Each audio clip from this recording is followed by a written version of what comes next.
नमस्कार दोस्तों, प्रस्तुत है धर्मवीर भारती द्वारा लिखी कहानी कफन चोर। सकीना की बुखार से जलती हुई पलकों पर एक आंसू चू पड़ा। अब्बा, सकीना ने करीम की सूखी हथेलियों को स्नेह से दबाकर कहा, रोते हो? छी।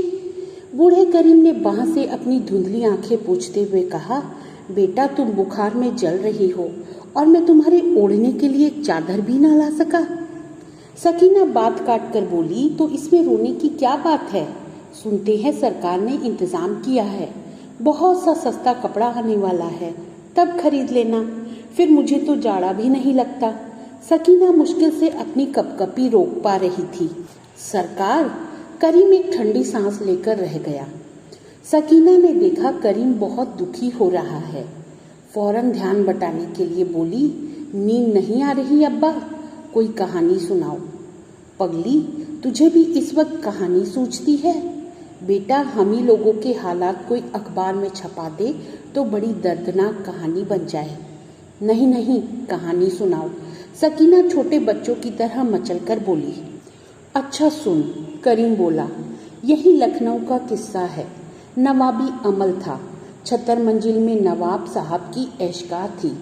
दिन भर दोस्तों के साथ ऐश करने के बाद जब नवाब साहब आरामगाह जाते थे तो उनकी पलकों में गुलाबियों का नशा रहता और उनके कदमों में शराब की छलकन। उन्हें सहारा देने के लिए जीने की हर सीढ़ी पर दोनों ओर नौजवान बांदियां रहती थी, जिनके कंधों पर हाथ रखकर वे धीरे धीरे ऊपर जाते थे। सुन रही है ना? अच्छा, तो एक दिन सभी बांदियां मुर्शिदाबादी रेशम की पोशाक पहनकर खड़ी हुई। नवाब साहब ने पहली बांदी के कंधे पर हाथ रखा ही था कि रेशम की चिकनाहट की वजह से दुपट्टा फिसल गया और वे गिरते गिरते बचे। नीचे से ऊपर तक बांदियों में भय की एक लहर दौड़ाई। नवाब साहब संभले और गरज कर बोले, बदजातो, कल से तुम लोगों के कंधे नंगे रहने चाहिए। और दूसरे दिन से उनके कंधे नंगे रहने लगे। समझी बेटी? तब कपड़ों की कमी नहीं थी और न अब है, मगर हम गुलाम और गरीब तब भी नंगे रहते थे और अब भी नंगे रहते हैं। जानती है क्यों? ताकि अमीर लोग हमारे नंगे कंधों पर आसानी से हाथ जमाकर सोने और चांदी की सीढ़ियों पर चढ़ सके। सो गई सकीना? सकीना सो गई थी। करीम उठा, एक फटी चटाई पर बाहों पर सिर रख लेट रहा।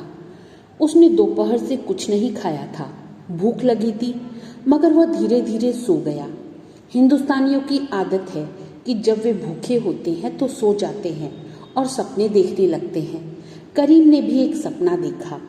हिंदुस्तानियों की तरह वह भी इस दुनिया से ऊबकर बश चला गया। आगे आगे कांपता हुआ करीम और पीछे पीछे अपने फटे कुर्ते को संभालती हुई मासूम सकीना। सामने तख्त पर खुदा था। करीम ने सिर झुकाकर कहा, या खुदा, हम लोग नंगे हैं, भूखे हैं। खुदा ने अपनी आंखें उठाई। सकीना पर उसकी निगाह गड़ गई और उन्होंने बगल में बैठे हुए एक फरिश्ते से कहा, हजरत, मैं देखता हूँ कि भूख में भी आदमी का हुस्न निखरता जाता है। फरिश्ते ने अदब से सिर झुकाकर कहा, हुजूर की नायाब कुदरत। खुदा ने खुश होकर कहा, अच्छा, तो इस हसीना का नाम हूरों में दर्ज करा लो। फरिश्ते सकीना की ओर बढ़े।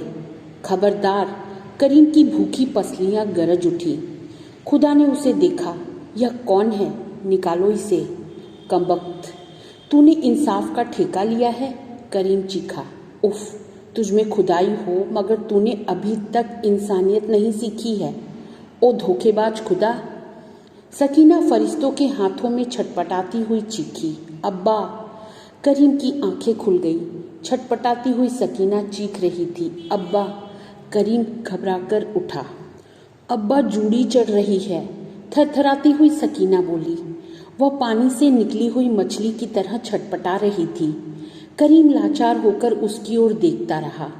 उसके पास नाम के लिए एक धोती भी न थी कि पूस की रात में जूड़ी से कांपती हुई रोगिन बेटी को उड़ा दे। हाथ ऐंठ रहे हैं अब्बा, कहकर उसने हाथ झटके और महीनों का पहना हुआ जर्जर कुर्ता बगल के पास से चर्राकर फट गया। सकीना ने कोहनियों से लाज ढकने की कोशिश की, मगर उसके हाथ की नसें तनी जा रही थी। वह शर्म से तड़प गई। करीम से अब न बर्दाश्त हुआ।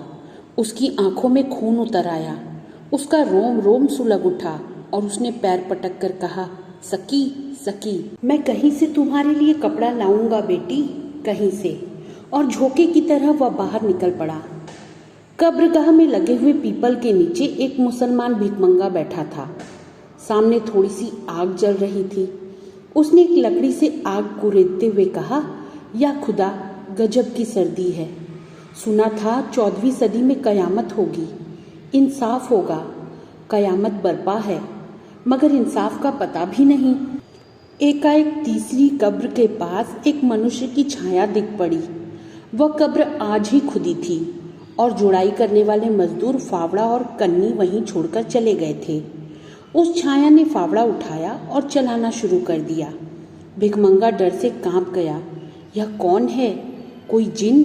जिन नहीं, फरिश्ता होगा। कब्र खोदकर गुनाहों का लेखा दर्ज करने आया है।